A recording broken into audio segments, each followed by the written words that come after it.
Good morning, dear children. Why don't we spend a few minutes having a discussion on general writing?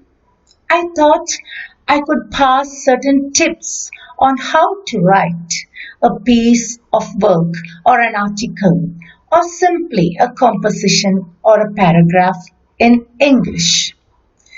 This is mainly meant for students in class 5, 6 and 7 where you learn to write on your own. Often your teacher asks you to bring a paragraph on any given topic, and most of us have the habit of rushing to the internet to just copy a ready-made piece of writing. When you submit it, the piece of writing may sound fine, may look fine, but don't you think you need to develop that ability to write on your own? Here are a few tips. Now, when you are given a certain topic, certainly you can go to the internet or an encyclopedia or for that matter any other source to collect ideas. The first step in general writing would be collection of ideas. The C, collect the ideas. The ideas could be collected from any source. It could be your teacher, an encyclopedia, the internet, or a grandpa or grandma at home. So you collect the ideas. After collecting the ideas, what can you do? You order the ideas. You place the ideas in your mind, which can come first, which should come next, in such a fashion. What should be the introduction? What should be the middle paragraph? How should I end? Where will I put some quotation in between? So you order your ideas. So the first one was C, collect your ideas. Second is order the ideas properly in your mind. Now comes the real practical aspect. You draft a piece of writing. You keep the ideas in order and try to draft a piece of writing. For example, if you're writing a paragraph on your pet dog, you have lot of ideas about dogs. You have lot of ideas about your dog, your friend's dog. Now you order them. How will you start? You start with an introduction. So start writing, start drafting. Start your introduction. Dogs are faithful animals and man has always enjoyed keeping them as pets. You could add a few sentences. So your introduction is drafted. Then you come to the topic, my dog.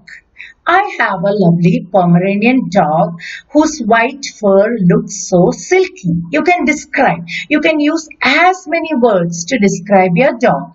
Then you have a conclusion. So you draft a rough writing.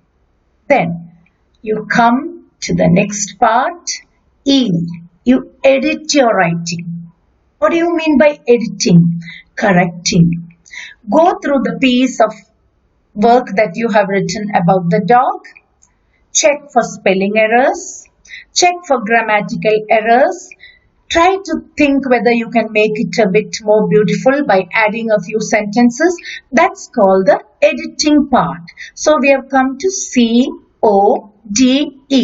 You collected the ideas, you ordered the ideas properly in your mind or even on a piece of paper.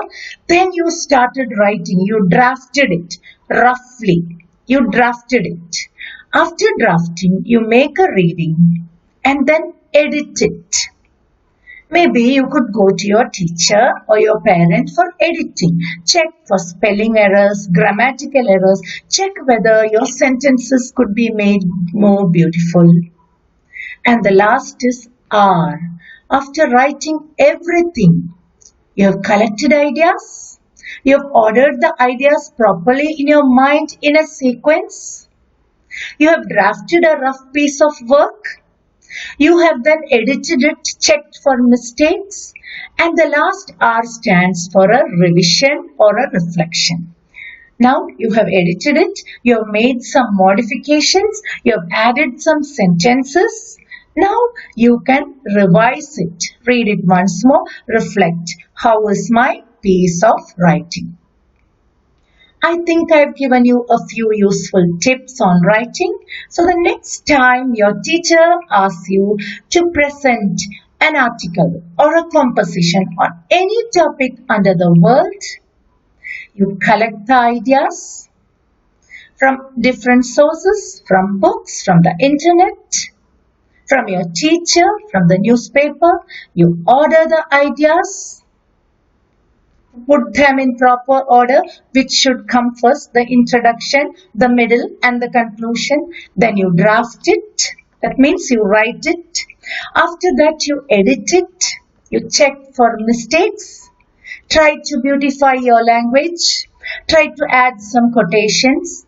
Take somebody's help for that. And then finally revise your work and reflect upon your written work. So coder. That is the secret formula which I have given you for good English writing skill. At home, try these tips and you can develop yourself as wonderful writers of English.